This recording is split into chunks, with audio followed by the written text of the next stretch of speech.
ஆண்டவராக இயேசு கிறிஸ்துவின் நாமத்தினாலேயும் உங்கள் எல்லாத்துக்குடைய அன்பின் வாழ்த்துக்கள்.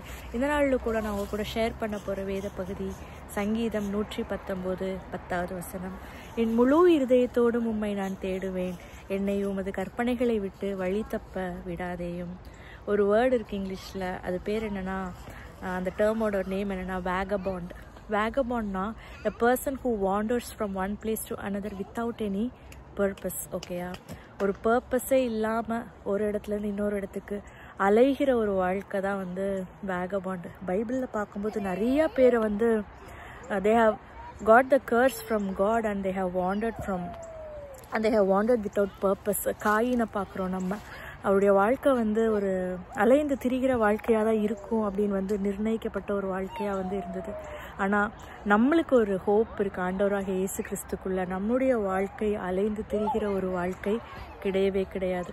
ஆண்டவர் வந்து we always have a place to run into. எப்படி அந்த ப்ராடிகல் சன்னில் நம்ம பார்க்குறோம்ல, அந்த இளையகுமாரன் எப்படி ஆண்டவரை நோக்கி ஓடி வந்தார், அந்த மாதிரி we always have a place to run to God. ஓகேயா, ஸ்பிரிச்சுவலாகவும் நீங்கள் வந்து ஒரு வேகபாண்டாக இருக்க வேண்டிய அவசியம் இல்லை, ஒரு பர்பஸே இல்லாமல் இருக்க வேண்டிய அவசியமே கிடையாது.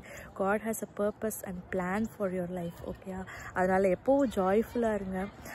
we have a purpose in Christ. அந்த வசனத்தில் பார்க்குறோம், என்னுடைய முழு இருதயத்தோடு நான் உம்மை தேடுவேன் ஆண்டவரே, உங்களுடைய கற்பனைகளை விட்டு என்னை வந்து வழி தப்ப விட்டுறாதீங்க. அவருடைய கற்பனையிலேருந்து அந்த வாண்டராகி போகிறோம் பார்த்தீங்களா, அதுதான் நம்முடைய வாழ்க்கையிலே இருக்கிற ஒரு மிகவும் ஒரு பிட்டியான நிலைமை. அவர்கிட்ட கேளுங்க, அப்பா நான் என்ன உங்கள் முழு இருதயத்தோடு உண்மை நான் தேடுவேன், உங்களுடைய கற்பனைகளையும் உங்களை கட்டளைகளையும் விட்டு என்னை வழி தப்ப ஒரு நாள் விட்டுறாதீங்க ஆண்டவரே அப்படின்னு ஒவ்வொரு நாளும் அவரை நோக்கி ஜெபிங்க. உங்கள் செய்கைக்கு தக்க பலனை வந்து கர்த்தர் உங்களுக்கு கட்டளையிடுவார். இஸ்ரவேலின் செட்டைகளின் தேவனாகிய கர்த்தரின் கீழ் அடைக்கலமாக வந்த உங்களுக்கு அவரால் நிறைவான பலன் அவரை கொடுத்து உங்களை அலைந்து திரிய விடாமல் அவருடைய பர்பஸில் உங்களை காட் பண்ணி அப்படியே உங்களை அழகாக வழி நடத்துறதை நீங்கள் பார்ப்பீங்க. இந்த வார்த்தையின் மூலம் ஆண்டவர் உங்களை ஆசீர்வதிப்பார்.